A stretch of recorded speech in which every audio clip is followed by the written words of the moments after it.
इस वक्त मैं बीजेपी हेडक्वार्टर पे हूं। बीजेपी मुख्यालय से इस वक्त एक ब्रेकिंग न्यूज है। बड़ी खबर है कि कुछ ही देर के बाद भारतीय जनता पार्टी की नई सूची का ऐलान किया जा सकता है, नई लिस्ट का ऐलान किया जा सकता है। ये राष्ट्रीय अध्यक्ष नितिन नवीन की एकदम नवीन टीम होगी। खास बात यह है, युवाओं पर फोकस होगा। अब जब मैं युवाओं की बात कर रहा हूं तो आपको यह समझना पड़ेगा कि राजनीति में युवा जो हैं वो 60 साल तक माने जाते हैं। ये 45 से लेकर 60 का जो कॉम्बिनेशन होगा, एक औसत आयु लगभग 54 या 55 साल के आसपास रखी गई है, जिस पर बीजेपी ने काम किया है। इस वक्त मैं बड़ी खबर आपको बताना चाहता हूं। खबर यह है कि 10 नए उपाध्यक्ष इसमें हो सकते हैं। नितिन नवीन की टीम में 10 राष्ट्रीय उपाध्यक्ष होंगे, 8 नए महामंत्री बनाए जा सकते हैं, जिसमें कुछ नाम जो बताए जा रहे हैं, स्मृति ईरानी को संभवतः रखा जा सकता है। स्मृति ईरानी को बड़ा पद दिया जा सकता है। अनुराग ठाकुर को भी बड़ी जिम्मेदारी संभव है। जो दो बड़े नाम हैं, सुनील बंसल और विनोद तावड़े, ये दोनों नाम यथावत रहेंगे, ये संभावना जताई जा रही है। और कई राज्यों के जो प्रभारी हैं वो बदले जा सकते हैं। इन सब के बीच अगर इतने नए लोगों को आपको टीम में रखना है तो कुछ लोगों को हटाना भी पड़ेगा। जाहिर बात है कि उनको सम्मानजनक रूप से विदा किया जाता है। बीजेपी में हटाने जैसे ये शब्द का इस्तेमाल नहीं करते, लेकिन आम लोग इसे इसी तरह से देखते हैं। तो मैं आपको वो लिस्ट भी या सूची भी बताना चाहता हूं जिसकी संभावना है कि ये नाम अब राष्ट्रीय सूची से गायब हो सकते हैं। और उसमें महत्वपूर्ण है दुष्यंत गौतम का नाम, राधा मोहन अग्रवाल का नाम, और संभवतः है कि अरुण सिंह, ये नाम भी आपको इस लिस्ट में अब नजर ना आए। बंदी संजय भी आपको इसमें दिखाई नहीं दे सकते हैं। यानी कुछ नाम ऐसे हैं, दुष्यंत गौतम, राधा मोहन अग्रवाल, अरुण सिंह और बंदी संजय, इनको पद से हटाया जा सकता है। लेकिन कुछ युवा लोग जो हैं उनको शामिल किया जा सकता है। युवा लोग जो हैं उनको शामिल किया जा सकता है, और उसमें कुछ ऐसे नाम हैं जो संभवतः आपने कम सुने हो या कम राष्ट्रीय नेतृत्व में उनको आपने देखा हो। जिसमें एक नाम जो महत्वपूर्ण इस वक्त हमें समझ में आ रहा है वो ये है कि संभवतः हरीश द्विवेदी, जो सांसद रहे हैं, पूर्व सांसद हैं, अभी जयपुर में महत्वपूर्ण दायित्व उनको सौंपा गया है, और राजस्थान में वो लोकल चुनाव में भी बड़ी भूमिका निभा रहे हैं। हरीश द्विवेदी एक ये नाम हो सकता है जिनको शामिल किया जाए। इसके अलावा हेमंत जोशी को भी इस नई टीम में शामिल किया जा सकता है और उनको महत्वपूर्ण जिम्मेदारी सौंपी जा सकती है। ये कुछ ऐसे नाम हैं जिनके बारे में लगातार चर्चा हो रही है, लेकिन कुछ और नाम भी हैं जिनके विषय में कम चर्चा है, लेकिन हो सकता है कि उनका नाम भी इसमें आपको नजर आए। खासतौर से हेमांग जोशी की अगर मैं बात करूं, हेमांग जोशी जो हैं वो मेंबर ऑफ पार्लियामेंट हैं वडोदरा सीट से, और भारतीय जनता युवा मोर्चा गुजरात के इस वक्त प्रेसिडेंट हैं। तो हेमांग जोशी का नाम जो है इसमें शामिल किया जा सकता है और इनको संभवतः युवा मोर्चा की कमान सौंपी जा सकती है। यूथ लीडर हैं, खास तौर से युवाओं के साथ जो कनेक्ट है, जो इस वक्त पार्टी चाहती है कि एक कनेक्शन युवाओं के साथ होना चाहिए, जेनजी के साथ होना चाहिए, जेन अल्फा के साथ होना चाहिए। हेमांग जोशी को इसका दायित्व सौंपा जा सकता है। उनके विषय में काफी चर्चा हुई है और संभवतः उनके नाम पर मुहर लगी है। महत्वपूर्ण जिम्मेदारी में आपको नजर आ सकते हैं। चूंकि युवा मोर्चा के अभी प्रदेश अध्यक्ष हैं, इसलिए संभावना इस बात की ज्यादा है कि उनको युवा मोर्चा के राष्ट्रीय दायित्व को सौंपा जाए, इस बात की संभावना है। हालांकि फाइनल बीजेपी में कुछ भी नहीं होता जब तक लिस्ट बाहर ना आ जाए, लेकिन कुछ महत्वपूर्ण नाम जिनके बारे में मैंने आपको डिटेल बताई है कि उन नामों को विदा किया जाएगा सम्मानजनक रूप से। दुष्यंत गौतम जिसमें एक नाम है, ये विवादों में रहे उत्तराखंड में, राधा मोहन अग्रवाल और अरुण सिंह। जिस तरह का पार्टी काम चाहती है, खास तौर से जिस तरह की एनर्जी अब संगठन के अंदर नितिन नवीन चाहते हैं, उन मानकों पर जो भी व्यक्ति खड़े नहीं हैं उनको विदा लेना पड़ेगा। और नई टीम जो रहेगी जिसके बारे में हम जानकारी दे रहे हैं, खुद राष्ट्रीय अध्यक्ष 46 वर्ष के हैं।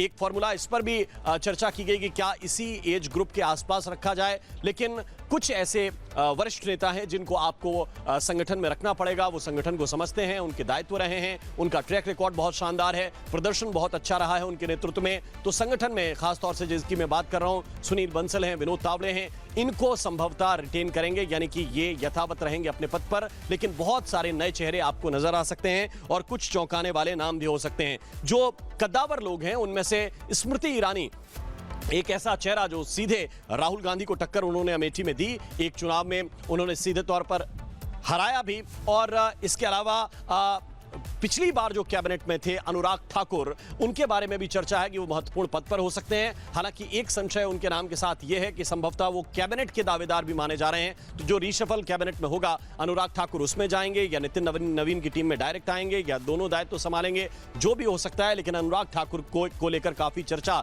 अंदर हुई है। किस तरह से ये पूरा रीशफल होने जा रहा है, कुछ ही घंटे के बाद ये नई लिस्ट आने जा रही है। कुछ ही समय के बाद एक रिपोर्ट के जरिए मैं आपको दिखाता हूं।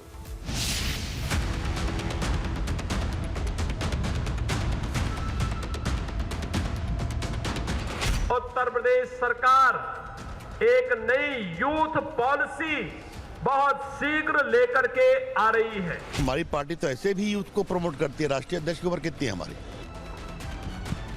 बीजेपी की सियासत में संगठन हमेशा से सबसे बड़ा हथियार रहा है और अब उसी संगठन में नई पीढ़ी को आगे लाने की तैयारी है। मिशन साफ है, युवा वोटर की नब्ज समझना और आने वाले चुनावों के लिए उसी हिसाब से रणनीति बनाना। रिपब्लिक टीवी की एक्सक्लूसिव रिपोर्ट के मुताबिक बीजेपी की नई राष्ट्रीय टीम का ऐलान आज दोपहर 12 बजे संभव है। राष्ट्रीय अध्यक्ष नितिन नवीन की टीम में युवा चेहरों को बड़ी जिम्मेदारी मिल सकती है। महिलाओं को भी तरजीह संभव है। अनुभवी नेताओं के अनुभव भी टीम में शामिल होंगे। राज्यों और सामाजिक वर्गों को प्रतिनिधित्व मिल सकेगा। इस फेरबदल का सबसे दिलचस्प पहलू है जेंजी पर बीजेपी का फोकस। युवा टीम के जरिए नई पीढ़ी की सोच, उसकी प्राथमिकताओं और राजनीतिक अपेक्षाओं को समझने की कोशिश होगी, खासकर उन राज्यों में जहां अगले साल विधानसभा चुनाव होने हैं। इन राज्यों में उत्तर प्रदेश, उत्तराखंड, पंजाब, गुजरात, गोवा, हिमाचल प्रदेश और मणिपुर शामिल है। बीजेपी की इस नई रणनीति में उत्तर प्रदेश सबसे अहम कड़ी है, जहां 2027 की लड़ाई के लिए संगठन और सरकार दोनों स्तरों पर युवाओं तक पहुंच बढ़ाने पर जोर दिखाई दे रहा है, क्योंकि उत्तर प्रदेश में करीब 15% जेंजी वोटर हैं और ये युवा वोटर ही उत्तर प्रदेश विधानसभा चुनाव में गेम चेंजर बन सकते हैं। मुख्यमंत्री योगी आदित्यनाथ भी नई यूथ पॉलिसी की बात कर चुके हैं।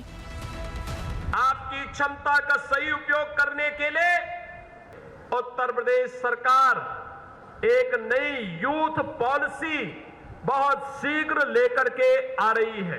यूथ पॉलिसी के माध्यम से प्रदेश के युवा को एक इंटीग्रेटेड अप्रोच के साथ स्किल, इनोवेशन, एम्प्लॉयमेंट को और अधिक मजबूती प्रदान करने में हमें सफलता प्राप्त होगी।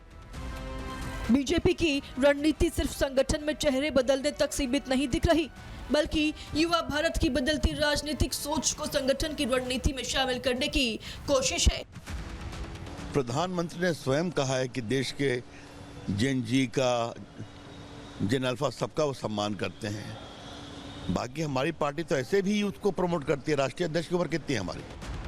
नई टीम में चेहरे नए हो या पुराने चेहरों को फिर मौका मिले, असली परीक्षा 2027 के 7 राज्यों में होगी। बीजेपी की कोशिश साफ है, संगठन में नई पीढ़ी, राजनीति में जेंजी और नजर 2027 से 2029 तक। Bureau report, Republic Bharat. तो जिस तरह आपने एक रिपोर्ट देखी, 7 राज्यों में चुनाव है, जिसमें उत्तर प्रदेश सबसे महत्वपूर्ण राज्य है, सबसे बड़ा राज्य है, सबसे टफ फाइट वहां पर है। लेकिन इसके साथ साथ कुछ और बड़ी चीजें जो इस वक्त फोकस में हैं, और वो हैं कि जो नए धुरंधर बीजेपी की नवीन टीम में आपको नजर आ सकते हैं, नितिन नवीन की टीम में आपको नजर आ सकते हैं, उन एक एक चेहरे को हम आपको दिखाना चाहते हैं और थोड़ा सा समझिए उनके बारे में। तेजस्वी सूर्या के बारे में काफी चर्चा है। इसके अलावा आम आदमी पार्टी से राघव चड्ढा आए हैं, उनको क्या एडजस्ट किया जाएगा? क्योंकि अभी आपने कुछ देर पहले सुधांशु त्रिवेदी की प्रेस कॉन्फ्रेंस को सुना होगा। दिमागी नक्सल से फाइट बैक करने के लिए बीजेपी चाहती है कि कुछ ऐसे चेहरे हों जो युवाओं को कनेक्ट करते हों और बिल्कुल तकनीकी तौर पे मुद्दों को उठाते हों। वो पुराने रवायती भाषण नहीं, बल्कि सीधा जेंजी को कनेक्ट करती हुई लाइंस चाहिए उनको। और राघव चड्ढा इस मामले में आप जानते हैं कि वो आम आदमी पार्टी में भले ही रहे, लेकिन युवाओं के साथ उनका कनेक्ट रहा है। राघव चड्ढा की भूमिका महत्वपूर्ण हो सकती है। पूनम महाजन को लेकर भी चर्चा है। उनके नेतृत्व को लेकर भी चर्चा है और उनको महत्वपूर्ण जिम्मेदारियां महाराष्ट्र के लिहाज से भी दी जा सकती हैं और पूरे देश में भी पूनम महाजन एक महत्वपूर्ण चेहरे के रूप में स्थापित हो सकती हैं। ये भी बीजेपी के संगठन ने जब मीटिंग हुई है तब उस पर